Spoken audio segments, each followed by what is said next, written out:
Assalamualaikum warahmatullahi wabarakatuh. Bismillah, alhamdulillah. Allahumma sholli ala sayyidina Muhammad wa ba'da. Semoga kita semua dalam lindungan Allah Subhanahu wa taala diselamatkan dari virus corona. Amin ya rabbal alamin. Para siswa yang saya banggakan, siswa yang semoga dirahmati oleh Allah Subhanahu wa taala.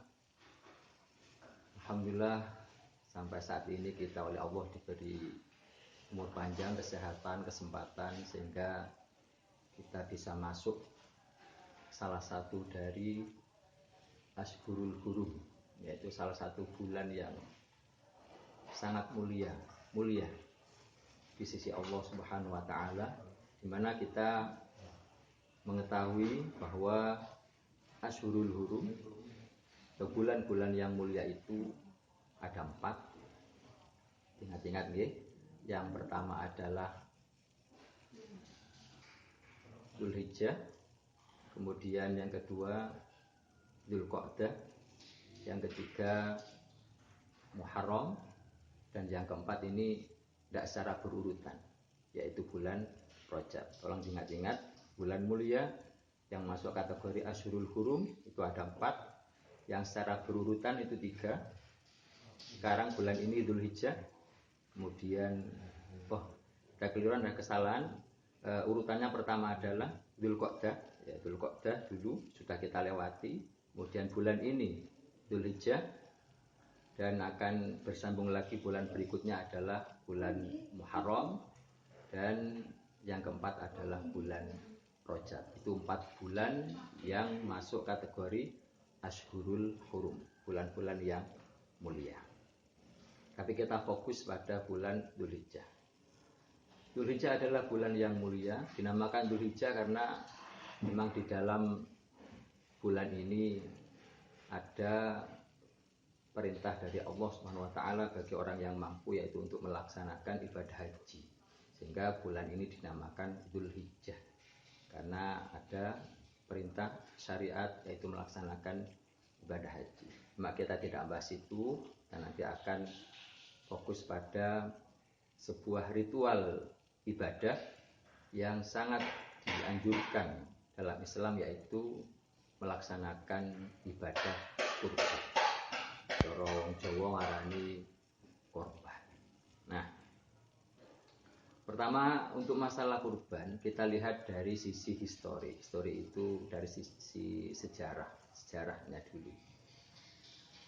Yang familiar, yang sudah biasa kita dengar, biasa kita ketahui, sejarah kurban itu dimulai sejak Nabi Ibrahim alaihissalam. Tapi sebenarnya sejarah kurban ini dimulai sejak Nabi yang pertama kali, yaitu Nabi Adam alaihissalam. Di mana pada saat itu Nabi Adam ini kan punya 2 anak laki-laki. Yang pertama adalah Qabil. Qabil ini anak laki-laki yang lahir di surga, sehingga orangnya itu tampan, ganteng, sebab lahir di surga. Yang kedua adalah Habil. Kalau Habil ini lahir di dunia, ketika sudah diturunkan ke dunia atau di bumi ini, lahirlah anak yang bernama Habil, sehingga wajah itu gak ganteng, biasa-biasa. Itu putranya Nabi Adam. Itu putranya Nabi, lahir di dunia ini rupanya biasa-biasa. Makanya kalau kita ini wajahnya elek, biasa aja. Rupanya lahir di dunia, itu anaknya Nabi. Nah, balik ke sejarah masa lalu terkait dengan perintah kurban. Nabi Adam punya 2 anak laki-laki yang bernama Qabil dan Habil. Ini setelah 2 anak ini dewasa dan sudah punya profesi atau pekerjaan masing-masing, dipanggillah kedua anak ini oleh ayahnya Nabi Adam alaihissalam. Qabil, Habil, sampean iki saiki wis duwe penghasilan. Ayo korban. Sing Qabil krana sampean petani, ya korban hasil panen, buah-buahan atau yang lain. Habil sebagai peternak, berarti korban ternak. Nah, sudah ketika diperintah berkorban, maka anake loro iki kabeh terus memilih apa yang mau dikorbankan. Nah, untuk Qabil sebagai petani memilih hasil panennya. Tapi yang dipilih itu bukan yang baik-baik, tapi sing elek-elek. Sing bosok-bosok, sing mampu-mampu. Wis kaya awakmu lah rek ya persis lah ya. Sing elek-elek sing mampu-mampu. Dadi dipilih sing bosok-bosok cara wapir dipilih sing wis bosok akeh ulere, jambu bosok akeh ulere. Ku sing dikorban. Kemudian sing Habil ini karena peternak akhirnya memilih kambing sing paling apik, paling gede, beda pancen. Biasanya rata-rata ngono ganteng biasanya medhit. Ya wis kelebihan atau kekurangan ya. Lah sing elek Habil iki delala kok dadi wong loman. Makane sampean sing elek-elek iku ojo sampe medhit, wis elek medhit. Beda sing loman. Dadi elek iku kan anggap ae kekurangan ya. Duwe kelebihan loman. Nek ganteng kan lumayan entuk ganteng ya meskipun gak loman. Pemane ganteng loman luar biasa. Saril gak usah GR. Nah, jadi Qabil memilih buah yang busuk-busuk sing elek-elek. Habil milih hasil ternak yang paling baik, paling besar. Pokoknya paling lemu lah.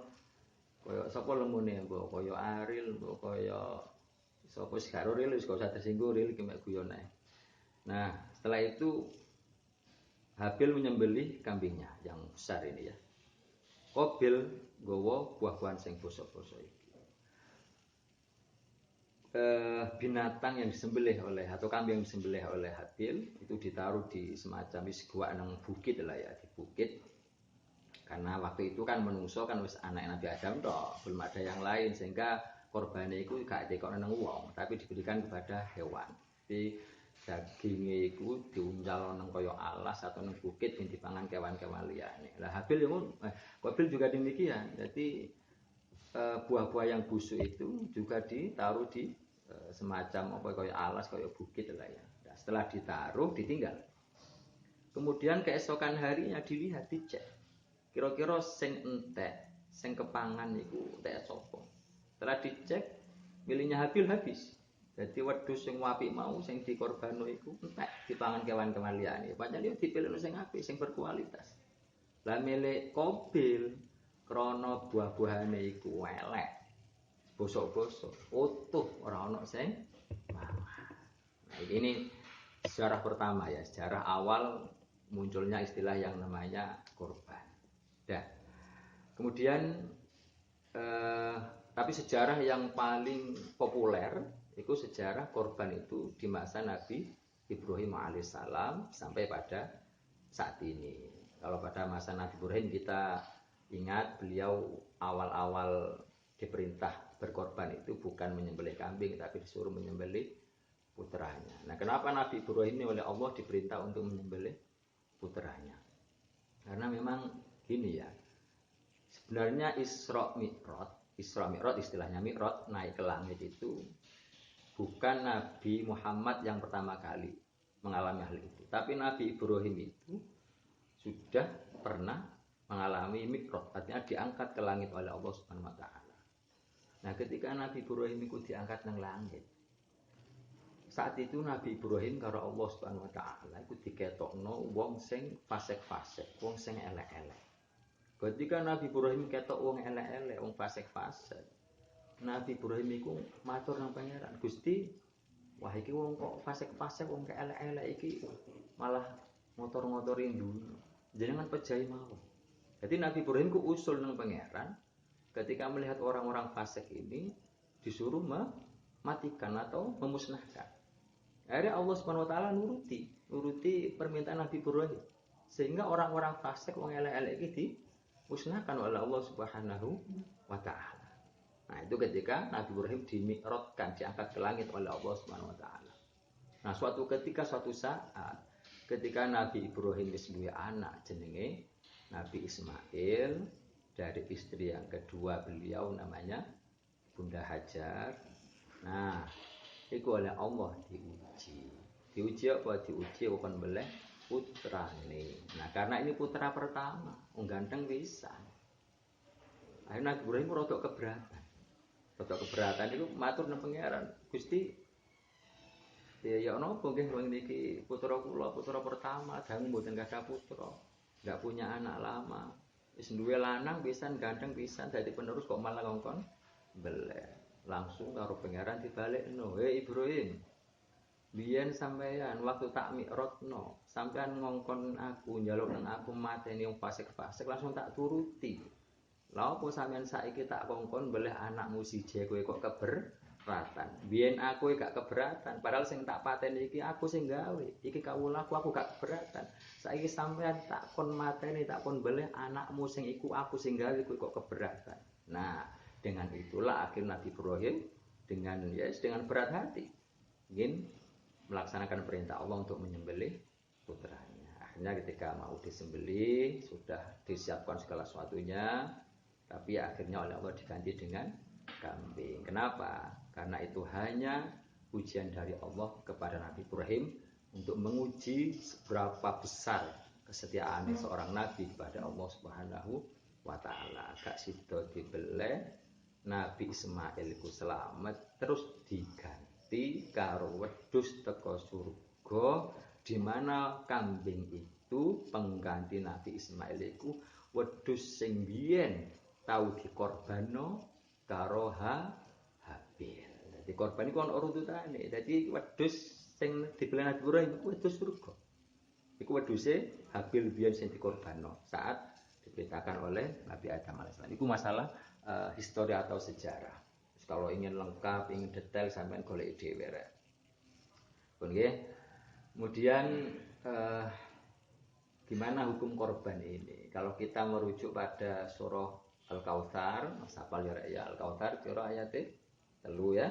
Bismillahirrahmanirrahim. Inna a'tainakal kautsar fasholli li rabbika wanhar inna syani'aka wal abtar.